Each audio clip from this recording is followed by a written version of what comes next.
নমস্কার। ক্যালকাটা ডায়ালগস থেকে মনোজ দাসের প্রীতি ও শুভেচ্ছা নিন। শেখ হাসিনা স্বদেশে ফিরছেন এই ডিসেম্বরের আগেই। এটা আজ এই জুলাইয়ের প্রায় মাঝখানে দাঁড়িয়ে এটার কোনো জল্পনার বিষয় নয়। তিনি বলেছেন ফিরবেন এবং ফিরবেন, আর তার জন্য ডিসেম্বর অবধি অপেক্ষাও করতে হবে না, এটা দেখে নেবেন। প্রশ্ন উঠছে তিনি ফিরবেন ঠিকই, কিন্তু থাকবেন কোথায়?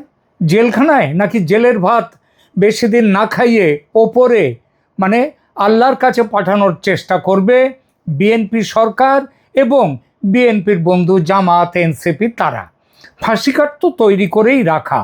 এনসিপি জামাত মুখে বলছে এসব কথা, আর বিএনপি মনে মনে বলছে। তফাৎ এটুকুই। কিন্তু ব্যাপারটা কি এতটাই সোজা? শেখ হাসিনা ফিরবেন বলছেন, আর ভারত কি চুপচাপ সেগুলো শুনছে আর দেখছে? একদম নয়।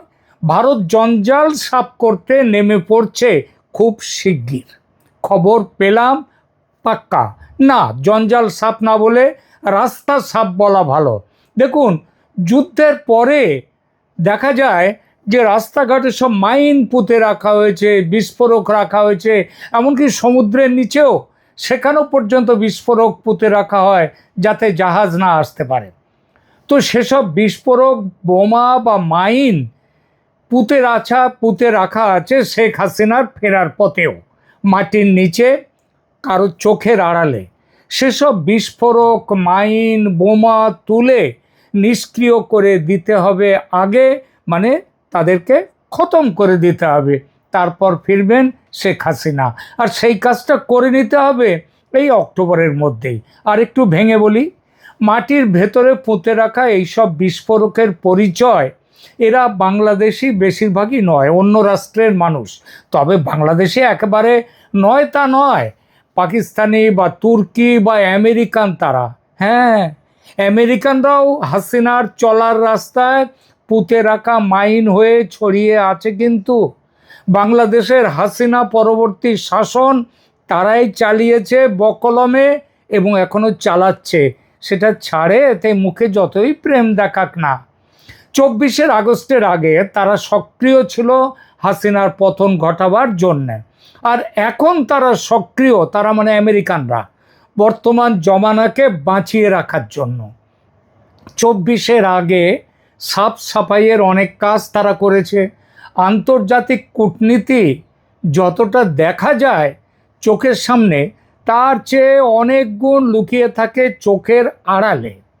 হিমশৈলের জলের ওপরের ভাগ আর জলের নিচের ভাগ যেমন, অনেকটা তেমনই এই নিচের ভাগে থাকে কাঁটা। সেই কাঁটাগুলো সরাতে হবে, বিস্ফোরক সরাতে হবে, সেই কাজ। যার পোশাকি নাম হচ্ছে কি এই কাঁটা সরানোর? গুপ্ত হত্যা। হাসিনা যখন ক্ষমতায় ছিলেন তখনও হয়েছে গুপ্ত হত্যা। মানে হাসিনা করেননি, করেছে কারা বলছি। আপনাদের কি মনে আছে রূপপুর পারমাণবিক কেন্দ্রে একের পর এক রুশ কর্মী, অফিসার, প্রকৌশলীদের টুপ টুপ করে মরে যাওয়ার সেসব কথা? একাধজন নয়, 2024-22 থেকে 2024-এ হাসিনার ক্ষমতায় থাকা পর্যন্ত 1.5 বছরে এবং তারপরে মোট প্রায় 14 জন রুশ প্রকৌশলী মারা যান। আর মৃত্যুর কারণ কি? Stroke, suicide. 26-27 বছরের তরতাজা যুবক সব, আর তাদের মধ্যে কিছু একটু বেশি বয়সেরও আছে, 50, 55, 45 এরকম আছে। তাদের সবার হৃদরোগে মৃত্যু। বাত কুছ হজম নেই হওয়া, তাই না? দেখুন, বাংলাদেশের যমুনা টিভি 6 ফেব্রুয়ারি 2022-এ একটি খবর দিচ্ছে, দেখতে পাচ্ছি গুগল ঘেটে, যে রূপপুর পারমাণবিক বিদ্যুৎ কেন্দ্রে কর্মরত আরও এক রুশ নাগরিকের রহস্যজনক মৃত্যু। কে দিচ্ছে? বাংলাদেশের একটি পত্রিকা, বাংলাদেশের একটি সংবাদ মাধ্যম যমুনা টিভি। কবে? 6 ফেব্রুয়ারি। আর খবরের মধ্যে তারা লিখছে, বলছে পাবনার রূপপুর পারমাণবিক বিদ্যুৎ কেন্দ্রে কর্মরত আরও এক রুশ নাগরিকের মৃত্যু হয়েছে। রোববার 6 ফেব্রুয়ারি 2022 দুপুরে এই ঘটনা ঘটে। এ নিয়ে গত 8 দিনে, খেয়াল করবেন কথাটা, এ নিয়ে গত 8 দিনে রহস্যজনক কারণে 5 রুশ নাগরিকের মৃত্যু হলো। এসব মৃত্যু কি এমনি এমনি হয়েছে বলে মনে করছেন, নাকি এমনি এমনি এরকমভাবে কেউ মরে এতগুলো মানুষ একসাথে? হয় না এরকম। সবই আন্তর্জাতিক শক্তির চোখের আড়ালের খেলা। রূপপুর পারমাণবিক বিদ্যুৎ কেন্দ্রের গুপ্ত হত্যার খেলা যে শেষ হয়েছে তা নয়। অতি সম্প্রতি এই কদিন আগে 27শে মে বাংলাদেশের এক পত্রিকা, কবে, এই কদিন আগে, 1.5 মাস আগে, 27শে মে বাংলাদেশের এক পত্রিকা সবার দেশ লিখছে, এটাও গুগল ঘেটে পেয়ে গেলাম, রূপপুর প্রকল্পে কর্মরত রুশ নাগরিকের রহস্যজনক মৃত্যু। এবং সেই খবরে আরও লেখা হচ্ছে, গত 1 মাসে মোট 4 জন রুশ নাগরিকের অজ্ঞাত কারণে মৃত্যু হয়েছে। সরকারের মুখে কুলুপ। তবে একটু কান পাতলে শোনা যাবে, রাশিয়াকে বাংলাদেশ থেকে হাত গুটিয়ে নিতে বাধ্য করার জন্য পাকিস্তান ও আমেরিকার যৌথ প্ল্যানে মরছে একের পর এক রুশ কর্মী। হাসিনা আমলের শেষ দিকে ওই 2022-এ কয়েকজন মারা গিয়েছিল, তারপরে বন্ধ হয়ে গিয়েছিল। 24 আগস্টের পর এসব হত্যা ওই রূপপুর নিয়ে ডামাডোলের সময় কিছুটা বন্ধ হয়ে গিয়েছিল। এখন আবার রূপপুরে পুরো উদ্যমে নতুন করে খুন খারাপি শুরু হয়েছে। এই কাজ শেষ হওয়ার পর, মানে নতুন করে কাজ শুরু হয়েছে এখন রূপপুরে, তারপরে আবার রুশ নাগরিকদের অজ্ঞাত কারণে মৃত্যুর ঘটনা বাড়ছে। এই খেলা ভারত, মানে ভারতের রিসার্চ অ্যান্ড অ্যানালিসিস উইং, যে এতদিন বাংলাদেশে সংক্ষেপে, তারাও যে করেনি তা নয়, করেছে। আপনাদের নিশ্চয়ই মনে আছে মার্কিন নাগরিক টেরেন্স আরভেল জ্যাকসন, তার মৃত্যুর ঘটনাটা। এ তো সেদিনের, কয়েক মাস আগের কথা। বাংলাদেশ সেনাবাহিনীর মালিকানাধীন, বাংলাদেশের সেনাবাহিনী আবার খুব বড় ব্যবসা করে, কিন্তু ব্যবসাদার, ওরা যুদ্ধের থেকে ব্যবসাটা করে বেশি।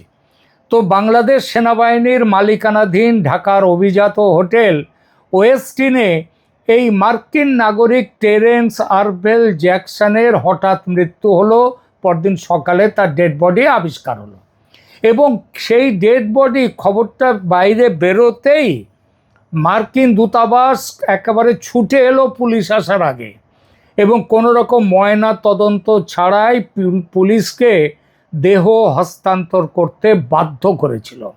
শুধু কি তাই, একজন মার্কিন নাগরিক কেন হোটেলের ভেতর মারা যাবেন এবং কেনই বা তার প্রতিটা ব্যক্তিগত জিনিসপত্র তড়িঘড়ি করে সরিয়ে নেবে মার্কিন দূতাবাস?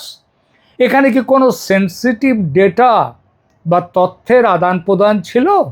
মনে রাখবেন, ওই একজন মাত্র মার্কিন নাগরিকের যে বাংলাদেশের মাটিতে অজ্ঞাত কারণে মৃত্যু হয়েছে তা নয়, মারা গেছে সিআইএর অন্তত আরও 3 জন। সে খবরগুলো চেপে দেয়া হয়েছে। শুধু যে মার্কিন নাগরিকের রহস্য মৃত্যু হয়েছে তা নয়, রাজধানীর গুলশানের একটি অভিজাত হোটেলে আহমেদ খান, যার বয়স 38, ওই নামের আহমেদ খান নামের এক পাকিস্তানি নাগরিকের রহস্যজনক মৃত্যু হয়েছে গত 25 নভেম্বরে। তিনি চট্টগ্রামের কর্ণফুলী ইন্ডাস্ট্রিয়াল এলাকার একটি টেক্সটাইল মিলে কাজ করতেন।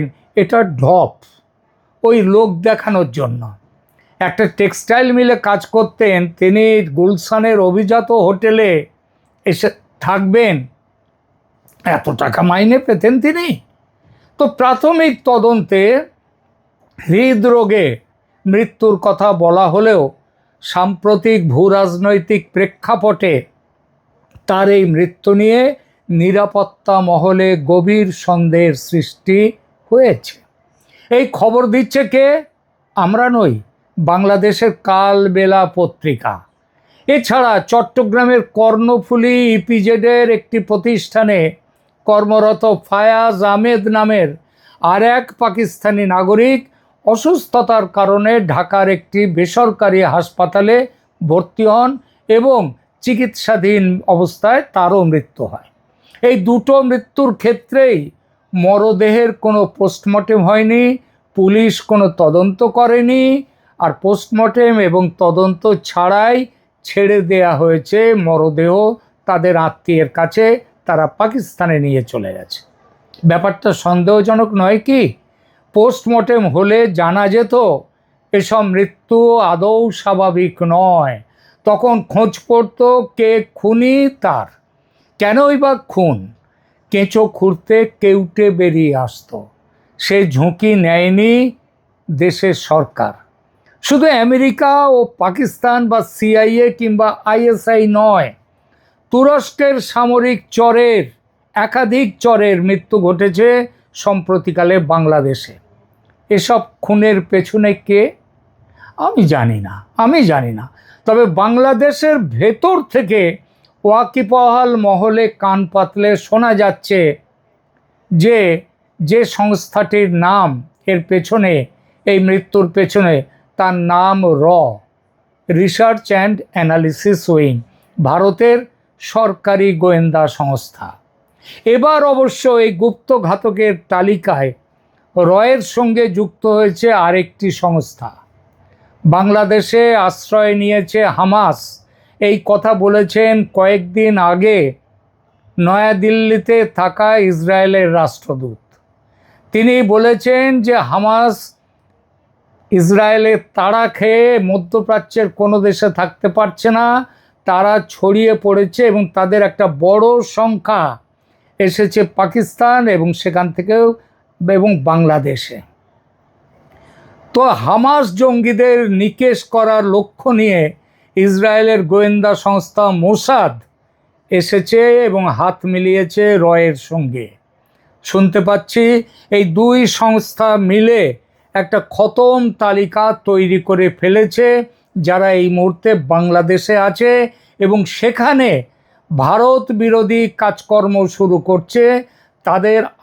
তাদের প্ল্যানের মধ্যে আছে শেখ হাসিনা ফিরলে তার ফেরার পথে বিস্ফোরক বা মাইন সেগুলো রেখে দেয়া হবে।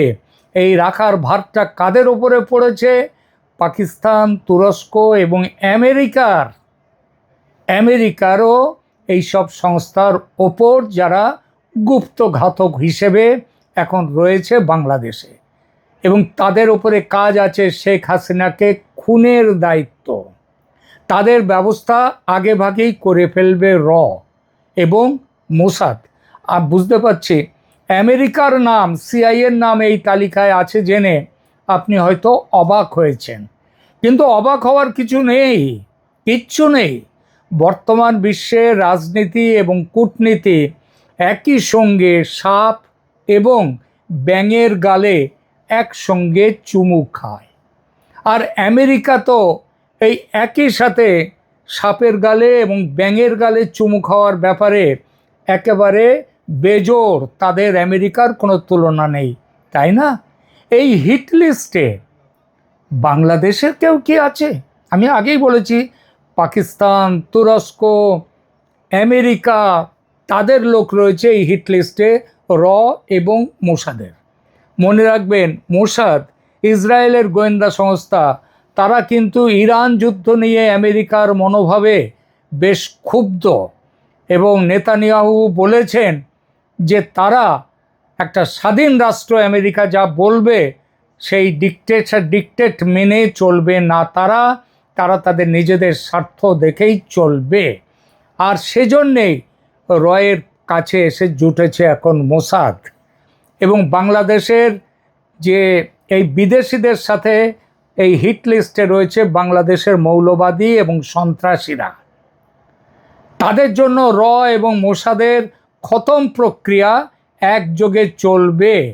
কারণ ভারতও মনে করে যে বাংলাদেশের পরিস্থিতির দায় এই মৌলবাদীদের, তাই সেই মৌলবাদী তারা রাজনীতির বাইরে থাকলেও তাদের রাজনীতির সাথে জড়িত জামাত, এনসিপি, আরও যেসব দল আছে মৌলবাদী, তারা, এমনকি বিএনপিও রয়েছে তার মধ্যে। আমি আগেই আপনারা জানেন যে বিএনপি একটা খিচুড়ি পার্টি, তার মধ্যে সব মতের, সব পথের পাকিস্তানপন্থী, মুক্তিযুদ্ধপন্থী, মুক্তিযুদ্ধ বিরোধী সবাই রয়েছে শান্তিপূর্ণ সহাবস্থান বিএনপিতে। আগামী 4-5 মাস ধরে চলবে এই খতম প্রক্রিয়া, মানে জঞ্জাল পরিষ্কার করা, মাইন তুলে নেওয়া শেখ হাসিনার ফেরার পথ থেকে। শেখ হাসিনা ফিরবেন এটা নিশ্চিত। ফিরবার পরে তাকে তখন কয়েক লক্ষ মানুষের ভিড় থাকবে, কিন্তু শেখ হাসিনা বলবেন মানুষকে শান্ত থাকতে, সরকার তাকে নিয়ে যাবে জেলখানায়। কিন্তু জেলখানায় তিনি থাকবেন, কিন্তু সেখানে কোনো কিছু যাতে না করতে পারে তার জন্যে, সেজন্য কিন্তু ভারত ব্যবস্থা নিচ্ছে। এমনও হতে পারে যে অক্টোবর কিংবা নভেম্বরে শেখ হাসিনা দেশে ফেরার আগেই এই বিএনপি সরকার প্রাক্তন হয়ে যাবে, অতীত হয়ে যাবে। সেই জায়গায় এমনও হতে পারে যে ভারতপন্থী অথবা আওয়ামী লীগপন্থী সেনা তারা সেখানটায় অভ্যুত্থান ঘটাবে এবং তারা নিয়ে নেবে বাংলাদেশের শাসন ব্যবস্থা। সুতরাং কিন্তু সেটা তো আছেই, তার আগে শেখ হাসিনা দেশে ফেরার আগে পথঘাটকে মাইন মুক্ত করতে হবে, বিস্ফোরক মুক্ত করতে হবে। আর সে কাজ ভারত ছাড়া আর কে করবে? ৭১-এর পর দ্বিতীয় স্বাধীনতা বাংলাদেশের 2024-এ এসেছে বলে যে কথা বলা হয় সেটা ভুল। সে স্বাধীনতা আসবে শেখ হাসিনার দেশে প্রত্যাবর্তনের পর কয়েক মাসের মধ্যেই। এখনকার মতো এখানেই শেষ করছি। এই এপিসোড কেমন লাগলো কমেন্ট করে জানান, ভালো লাগলে লাইক দিন, শেয়ার করুন এবং চ্যানেল সাবস্ক্রাইব করে পাশে থাকুন। ধন্যবাদ।